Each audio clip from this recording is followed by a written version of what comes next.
അബ്ദുല്ലാഹിബ്നു ജുദ്ആൻ എന്നൊരു മനുഷ്യനുണ്ട് പണ്ട് അറേബ്യയില്. അബ്ദുല്ലാഹിബ്നു ജുദ്ആൻ അറിയാത്ത മക്കാരില്ല എന്നാണ്. മക്കയിലെ ഏതൊരു കുട്ടിക്കും അറിയാം അബ്ദുല്ലാഹിബ്നു ജുദ്ആൻ ആരാന്ന്. എന്താണ് അബ്ദുല്ലാഹിബ്നു ജുദ്ആൻ പറഞ്ഞാല് അന്ന് മക്കത്ത് ജീവിച്ചിരുന്ന വലിയ ധർമ്മിഷ്ഠനായിരുന്നു. ആരെന്ത് പ്രശ്നം ഉണ്ടെങ്കിലും മൂപ്പരെടുത്ത് പോയിട്ട് പറഞ്ഞാൽ എന്ത് ചെയ്യും? മൂപ്പര് പൈസ കൊണ്ട് സഹായിക്കുന്നതാണ്, മുതലോണ്ട് മൂപ്പര് സഹായിക്കും. അത്രയും ധർമ്മിഷ്ഠനായ ഒരു വ്യക്തിയാണ്. അദ്ദേഹത്തിന്റെ ചെറുപ്പത്തിൽ ഭയങ്കര കുരുത്തം കെട്ട ചെക്കനെ. എങ്ങനെ നന്നാക്കാൻ നോക്കി നന്നാക്കാതെ അതായത് കൊലപാതകവും വ്യഭിചാരവും ആകെ എല്ലാ തോന്നിയാസങ്ങളായിട്ട് നടക്കുന്നത്. അങ്ങനെ അവസാനം തറവാടിന്റെ പേര് മോശമാവുക വെച്ച് വാപ്പി അളാപ്പി മൂത്താപ്പി കൂടി നാട് കടത്താൻ തീരുമാനിച്ച ഇവര് മൂപ്പര് അറിഞ്ഞിട്ട് മൂപ്പര് മെല്ലെ സ്ഥലം വിടണം അവിടെ. അങ്ങനെ മൂപ്പര് നാട് വിട്ടുപോയി ഒരു 2 മലന്റെ അടിയിൽ എത്തിയിട്ട് അവിടെ വലിയൊരു സ്വർണത്തിന്റെ നിധി കണ്ടു, സ്വർണത്തിന്റെ ശേഖരം കണ്ടു. ഇങ്ങനെ അവിടുന്ന് മൂപ്പർക്ക് മനംമാറ്റം ഉണ്ടാകാണ്. മൂപ്പര് ആ സ്വർണം കുറച്ചെടുത്തിട്ട് നാട്ടിക്ക് വന്നിട്ട് മൂപ്പര് അക്രമം ചെയ്തവർക്കൊക്കെ മൂപ്പര് നഷ്ടപരിഹാരം കൊടുത്തിട്ട് മൂപ്പര് എന്ത് ചെയ്തു? നന്നാകുകയാണ്. പിന്നെ ആരെന്ത് സഹായം ചോദിച്ചാൽ അപ്പെടുത്ത് കൊടുക്കും.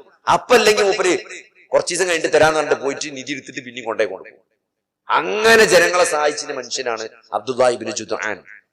അവരെ പറ്റി ആയിഷ ബീവി നബിയോട് ചോദിക്കുന്നുണ്ട്, എന്ത് അബ്ദുല്ലാഹിബ്നു ജുദ്ആൻ സ്വർഗത്തിലാണോ? അബ്ദുല്ലാഹിബ്നു ജുദ്ആൻ സ്വർഗത്തിലാണോന്ന് ആയിഷ ബീവി നബിയോട് ചോദിക്കുന്നുണ്ട്. അപ്പൊ നബി പറഞ്ഞെന്തറിയോ? ജീവിതത്തിൽ ഒരിക്കൽ പോലും അല്ലാഹുമ്മ ഗഫിർലി യൗമ തുബഅസൂൻ, അല്ലാഹുവേ ഉയർത്തെഴുന്നേൽപ്പിന്റെ നാളിൽ എനിക്ക് പുറത്തു തരേണമേ എന്ന് ഒരിക്കൽ പോലും ജീവിതത്തിൽ അബ്ദുല്ലാഹിബ്നു ജുദ്ആൻ പറഞ്ഞിട്ടില്ല എന്നാണ്. അതുകൊണ്ട് നരകത്തിലാണെന്നാ പറഞ്ഞത്, നരകത്തിലാണ്.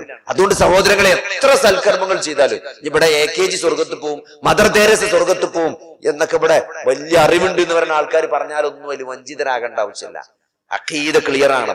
ലാ ഇലാഹ ഇല്ലല്ലാഹ്, ഈ പ്രപഞ്ചത്തിന്റെ സൃഷ്ടാവും നിയന്താവുമായ ഏകനായ ദൈവം അല്ലാഹു മാത്രമാണ് ആരാധനക്കർഹൻ എന്ന് പ്രഖ്യാപിക്കാതെ ആ അല്ലാഹു അയച്ച പ്രവാചകന്മാരിലും വേദഗ്രന്ഥങ്ങളിലും വിശ്വസിക്കാതെ മരണത്തിനു ശേഷം ഒരു ജീവിതമുണ്ട് എന്ന വിശ്വാസമില്ലാതെ കർമ്മങ്ങൾ തൂക്കപ്പെടും. നരകമുണ്ട്, സ്വർഗമുണ്ട്, വിചാരണയുണ്ട്, രക്ഷയുണ്ട്, ശിക്ഷയുണ്ട്, പ്രവാചകന്മാർ അതൊക്കെ കൃത്യമായി അറിയിച്ചിട്ടുണ്ട് എന്നത് വിശ്വസിക്കാത്ത ഒരാളും സ്വർഗത്ത് പോകാൻ പോണില്ല. അതിൽ യാതൊരു സംശയമില്ല.